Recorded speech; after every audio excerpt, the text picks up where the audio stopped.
전능하사 천지를 만드신 하나님 아버지를 내가 믿사오며 그 외아들 우리 주 예수 그리스도를 믿사오니 이는 성령으로 잉태하사 동정녀 마리아에게 나시고 본디오 빌라도에게 고난을 받으사 십자가에 못 박혀 죽으시고 장사한 지 사흘 만에 죽은 자 가운데서 다시 살아나시며 하늘에 오르사 전능하신 하나님 우편에 앉아 계시다가 저리로서 산자와 죽은 자를 심판하러 오시리라. 성령을 믿사오며 거룩한 공예와 성도가 서로 교통하는 것과 죄를 사하여 주시는 것과 몸이 다시 사는 것과 영원히 사는 것을 믿사옵나이다. 아멘. 찬송가 261장입니다. 찬송 261장입니다. 이 세상의 모든 죄를 맑히시는 주의 보혈 성자 예수 그 귀한 피 찬송하고 찬송하세. 주님 앞을 멀리 떠나 길을 잃고 헤맬 때에 나의 뒤를 따라오사 친히 구원하셨도다. 흰 눈보다도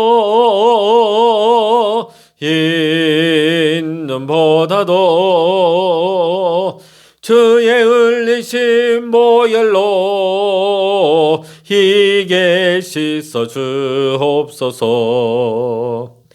가시관을 쓰셨으니 피로 얼굴 묻으셨고 십자가에 못 진 것도 나를 위해 당하셨네. 말로 형용할 수 없는 그 새 주의 구속하신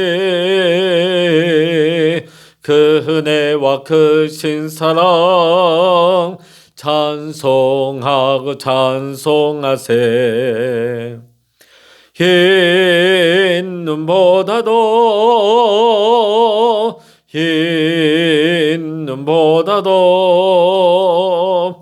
주의 흘리신 보혈로 희게 씻어 주옵소서. 아버지를 멀리 떠나 바른 길을 저버리고 여러 가지 죄악으로 주홍같이 되었으니 물 같은 것 가지고는 씻을 수가 아주 없네. 주여 귀한 몸의 피로 날 정결케 하옵소서. 흰 눈보다도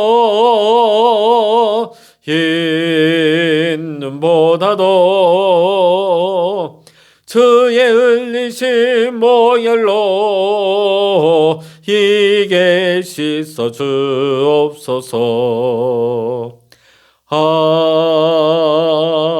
아멘. 이 시간 누리게 주시는 하나님의 말씀 구약 성서 잠언 6장입니다. 구약 916면 잠언 6장 1절로부터 35절까지 우리 함께 말씀 읽겠습니다. 잠언 6장입니다. 내 아들아, 내가 만일 이웃을 위하여 담보하며 타인을 위하여 보증하였으면 내 입의 말로 내가 얽혔으며 내 입의 말로 인하여 잡히게 되었느니라. 내 아들아, 내가 내 이웃의 손에 빠졌은즉 이같이 하라. 너는 곧 가서 겸손히 내 이웃에게 간구하여 스스로 구원하되 내 눈을 잠들게 하지 말며 눈꺼풀을 감기게 하지 말고 노루가 사냥꾼의 손에서 벗어나는 것 같이 새가 그물 치는 자의 손에서 벗어나는 것 같이 스스로 구원하라. 게으른 자여 개미에게 가서 그가 하는 것을 보고 지혜를 얻으라. 개미는 두령도 없고 감독자도 없고 통치자도 없으되 먹을 것을 여름 동안에 예비하며 추수 때에 양식을 모으느니라. 게으른 자여 내가 어느 때까지 누워 있겠느냐? 내가 어느 때에 잠이 깨어 일어나겠느냐? 좀 더 자자, 좀 더 졸자, 손을 모으고 좀 더 누워 있자 하면 내 빈궁이 강도같이 오며 내 곰핍이 군사같이 이르리라. 불량하고 악한 자는 구부러진 말을 하고 다니며 눈짓을 하며 발로 뜻을 보이며 손가락질을 하며 그의 마음에 패역을 품으며 항상 악을 꾀하여 다툼을 일으키는 자라. 그러므로 그의 재앙이 갑자기 내려 당장에 멸망하여 살릴 길이 없으리라. 여호와께서 미워하시는 것, 곧 그의 마음에 싫어하시는 것이 예는 7가지이니 곧 교만한 눈과 거짓된 혀와 무죄한 자의 피를 흘리는 손과 악한 계교를 꾀하는 마음과 빨리 악으로 달려가는 말과 거짓을 말하는 망령된 증인과 미 형제 사이를 이간하는 자이니라. 내 아들아, 내 아비의 명령을 지키며 내 어미의 법을 떠나지 말고 그것을 항상 내 마음에 새기며 내 목에 매라. 그것이 내가 다닐 때에 너를 인도하며 내가 잘 때에 너를 보호하며 내가 깰 때에 너와 더불어 말하리니 대저 명령은 등불이요 법은 빛이요 훈계의 책망은 곧 생명의 길이라. 이것이 너를 지켜 악한 여인에게 이방 여인의 혀로 호리는 말에 빠지지 않게 하리라. 내 마음에 그의 아름다움을 탐하지 말며 그 눈꺼풀에 홀리지 말라. 음녀로 말미암아 사람이 한 조각 떡만 남게 됨이며 음란한 여인은 귀한 생명을 사냥함이니라. 사람이 풀을 품고서야 어찌 그의 옷이 타지 아니하겠으며 사람이 숯불을 밟고서야 어찌 그의 발이 되지 아니하겠느냐. 남의 아내와 통간하는 자도 이와 같을 것이라. 그를 만지는 자마다 벌을 면하지 못하리라. 도둑이 만일 줄일 때에 배를 채우려고 도둑질하면 사람이 그를 멸시하지는 아니하려니와 들키면 7배를 갚아야 하리니 심지어 자기 집에 있는 것을 다 내주게 되리라. 여인과 간음하는 자는 무지한 자라. 이것을 행하는 자는 자기의 영혼을 망하게 하며 상함과 능욕을 받고 부끄러움을 씻을 수 없게 되나니 남편이 투기로 분노하여 원수 갚는 날에 용서하지 아니하고 어떤 보상도 받지 아니하며 많은 선물을 줄지라도 듣지 아니하리라. 아멘. 할렐루야. 오늘도 함께 기도하시는 우리 사랑하는 모든 믿음의 성도님들에게 또 여러분의 가정과 여러분의 일터위에 오늘도 하나님의 크신 은혜와 평강의 축복이 함께 하시기를 주의 이름으로 간절히 축원합니다. 오늘 우리가 함께 본 이 잠언의 6장 내용도 자녀들을 훈계하고 구체적으로 교훈하는 내용으로 채워져 있습니다. 먼저 1절부터 3절까지의 내용을 보면 그 내용이 무엇입니까? 보증을 서지 말라는 내용입니다. 만약 너가 보증을 섰다면 즉시 가서 스스로 빠져나올 길을 모색하라는 것이죠. 더 늦추지 말고 빨리 나오라는 것입니다. 근데 우리가 가끔 혼돈하는 것이 있습니다. 보증을 서는 것과 어려움을 겪고 있는 이웃을 돕는 것의 차이가 과연 무엇일까? 왜냐하면 성경에 보면 내 이웃을 돕고 섬기고 도우라 하는 말씀이 많이 나와 있죠. 자, 그러면 보증을 서는 건 대부분 보면 잘 아는 친구라든지 지인의 보증을 많이 서게 됩니다. 자, 그러면 그들의 어려움을 가장 경제적으로 어려울 때에 우리가 보증을 서면서 돕는 거 아니겠습니까? 자, 그런데 오늘 성경은 어려움을 겪고 있는 이웃을 도우라고 말하고 있는데 그런데 왜 또 한편에서는 보증을 서는 것을 철저하게 오히려 이 보증 서는 것을 엄하게 금하고 있겠습니까? 어려움을 겪고 있는 이웃을 돕는 것은 내 능력 안에서 내 능력의 한계 안에서 그 이웃을 힘써 돕는 것입니다. 자, 그런데 보증을 서는 것은 무엇입니까? 내 능력의 한계를 벗어나는 것이 대부분입니다.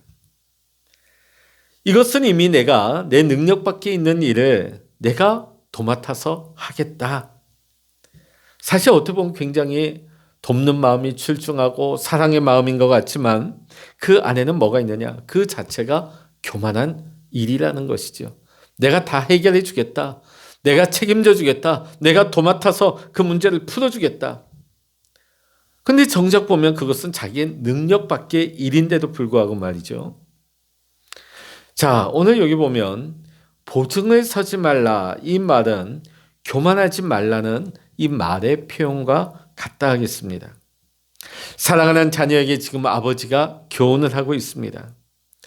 너는 세상을 살아가면서 너가 책임져야 할 너의 가정, 너가 책임져야 할 아내와 자녀가 있는데 너의 능력 밖의 일을 교만하게 하지 말라는 경고의 교훈의 말씀을 전하고 있는 것이죠. 제가 목회를 하다 보면 많은 경제적인 궁핍과 어려움을 당하는 가정 중에 이 보증 때문에 어려움을 당하는 가정이 많습니다. 가장 안타까운 것은 뭐냐면 그 엄청난 돈을 갚을 길이 없다는 것입니다. 대부분이 연대보증이죠. 친구들, 친척들, 집안 식구들.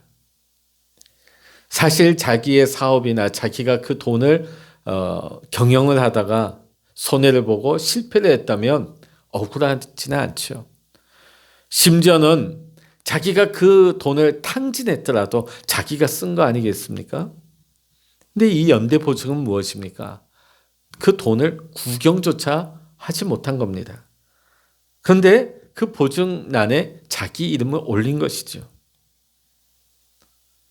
그 어려운 경제적인 궁핍을 이 아버지 때에서 끝나는 것이 아니라 그 계속해서 내려갑니다.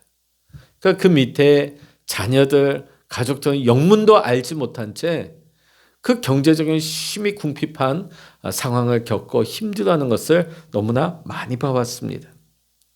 그러면 보증을 선 친구와 그 가족들과는 관계가 좋을까요? 그러지 않습니다. 원수 같은 관계가 되어버렸죠. 다 깨져버렸죠. 물론 우리가 보증 서달라 할 때 우리가 보증 서는 것을 우리가 거부한다면, 거절한다면 당장은 서운할 수 있어요. 너가 친구 사이에, 너가 같은 가족 사이에 그럴 수 있느냐. 그러나 결과적으로 보면 보증을 통해서 더 잘된 가정은 못 본 것 같아요. 성공적인 보증 거의 못 본 것 같아요. 그 보증을 통해서 관계가 다 깨어지고 오히려 철천지 원수가 되어지는 안타까운 일들이 너무나 많습니다. 이것은 오늘 우리 그리스도인들에게도 꼭 필요한 말씀입니다. 우리가 할 수 있는 능력의 범위는 분명히 정해져 있습니다. 하나님께서 우리에게 주신 달란트와 재능이 있습니다. 하나님이 나에게 맡겨주신 능력의 한계와 그 범위가 있어요. 우리는 그것을 항상 인식하고 기억하고 살아가야 하는 것입니다. 만일 내가 이 능력을 인식하지 못하고 살아갈 때 우리는 우리의 범위와 능력을 벗어나는 교만에 빠지고 마는 것입니다.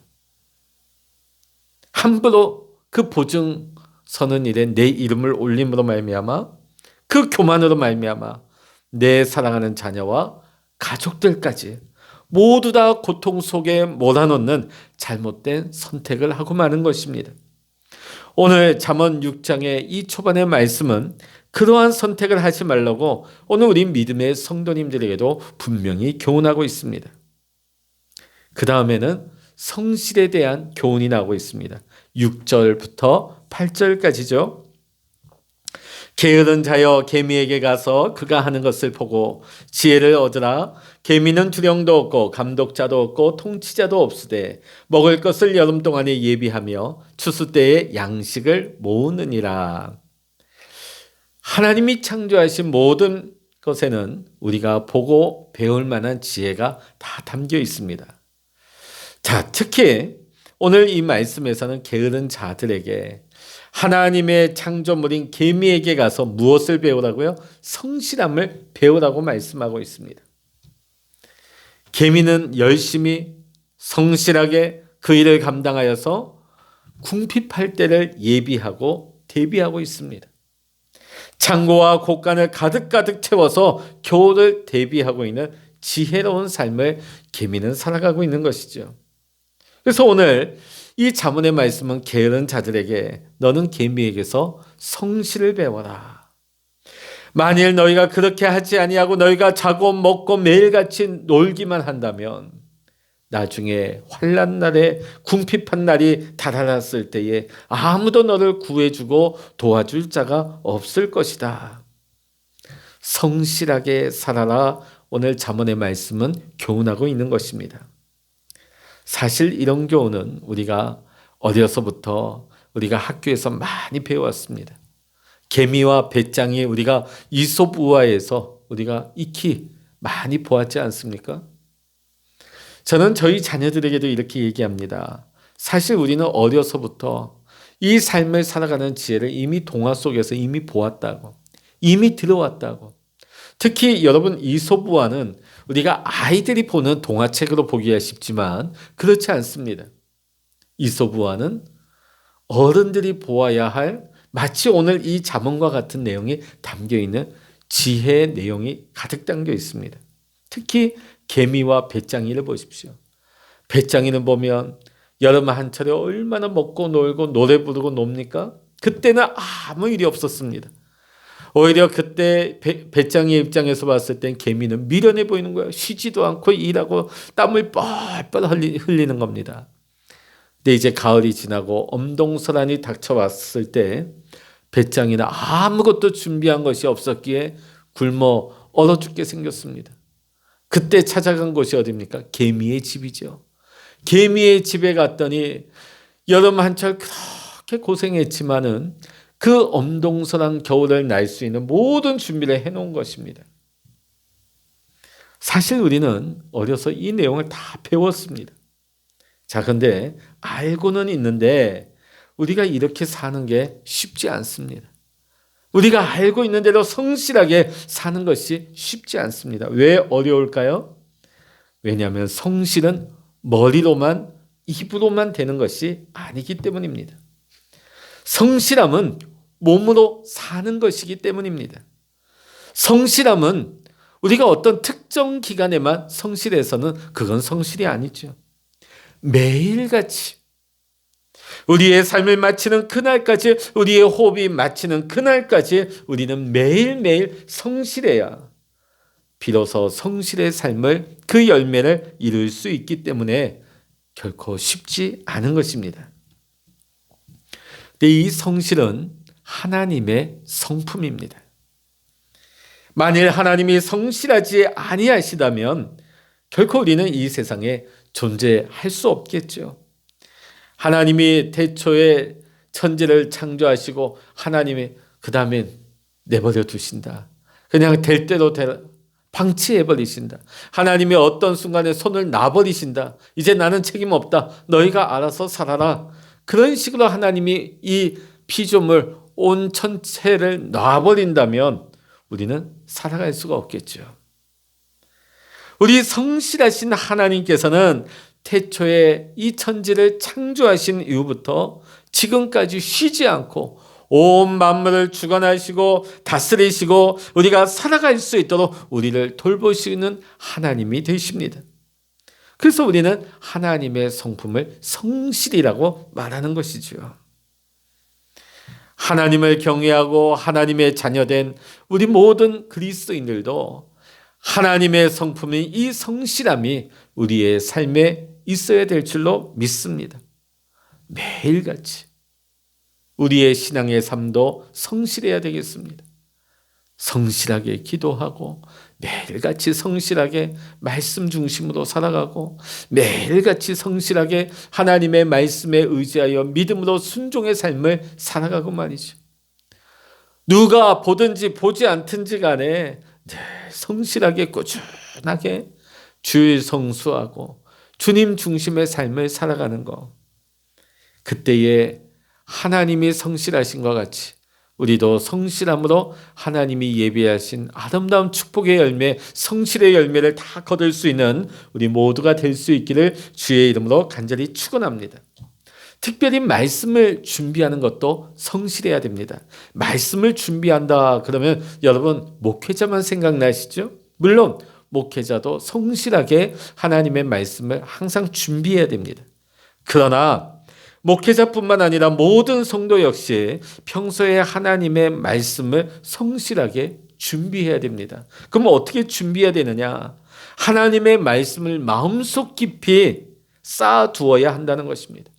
매일같이 성실하게 말씀을 읽고 말씀을 묵상하고 말씀을 암송하고 말씀을 마음에 새기고 차곡차곡 쌓아야 하는 것입니다.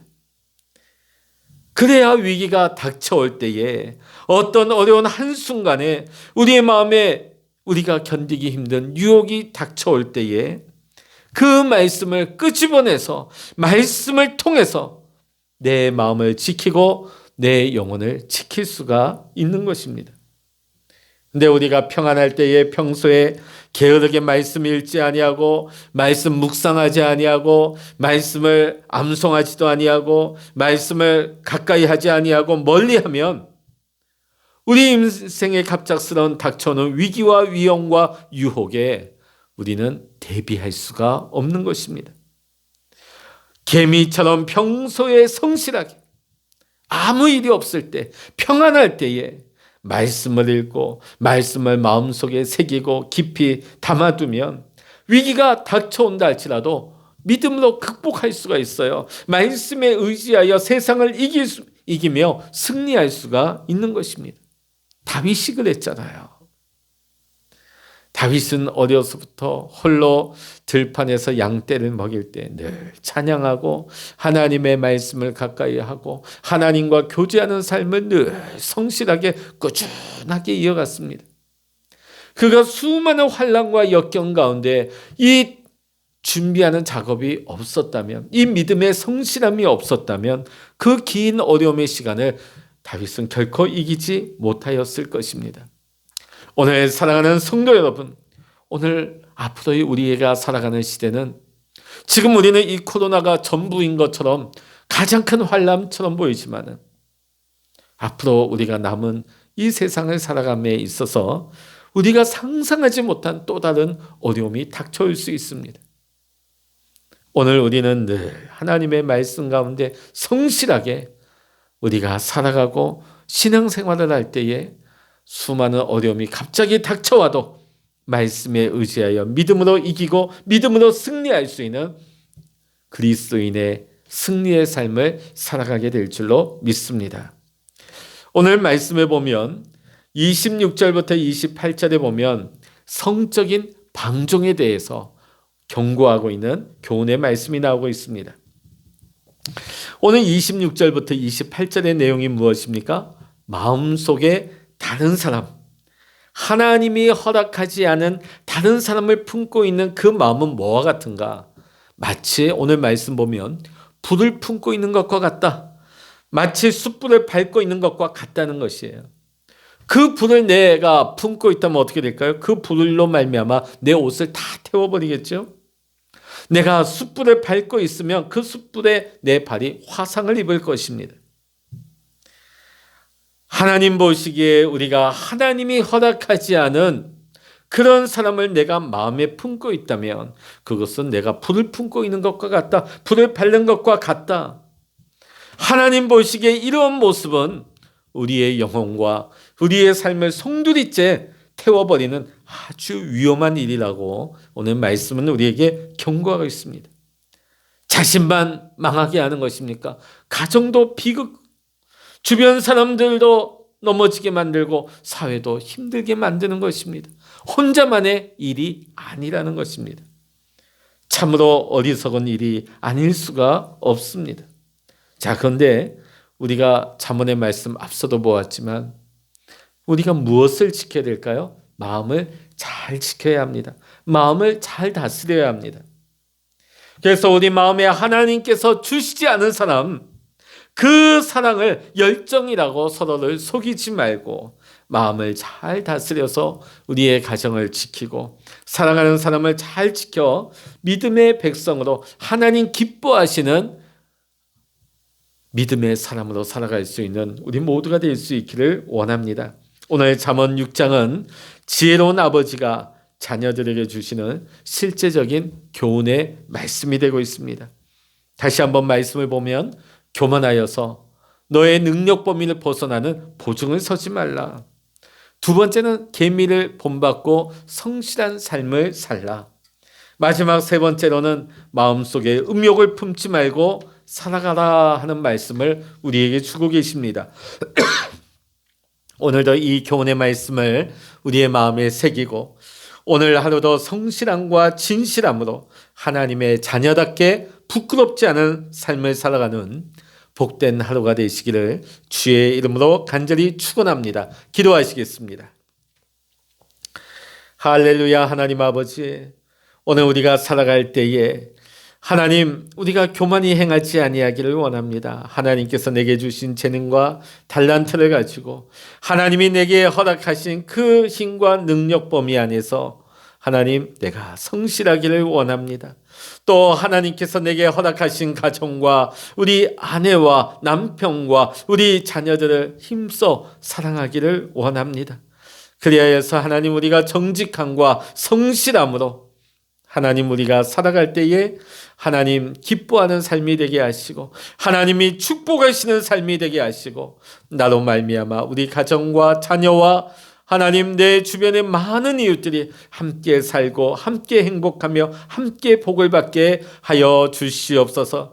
오늘 이 아침에도 우리가 하나님 앞에 엎드려 기도합니다. 기도할 때마다 우리의 마음을 드리며 하나님 내 삶을 올려드리며 주님 앞에 아뢰일 때에 하나님의 마음과 하나님의 뜻을 우리 가운데 밝히 깨달아 알게 하여 주시고 날마다 내 마음 눈을 밝혀주시어서 하나님의 지혜와 계시를 알게 하시며 하나님의 말씀을 따라 날마다 믿음으로 순종하며 살아갈 때에 날마다 성실함으로 우리 삶에 하나님의 뜻을 이루어갈 수 있도록 축복하여 주시옵소서. 모든 감사와 영광을 우리 주님께 올려드리며 우리 주 예수 그리스도의 이름으로 간절히 기도하옵나이다. 아멘. 찬양하라 내 영혼아, 찬양하라 내 영혼아, 내 속에 있는 것들아 다 찬양하라.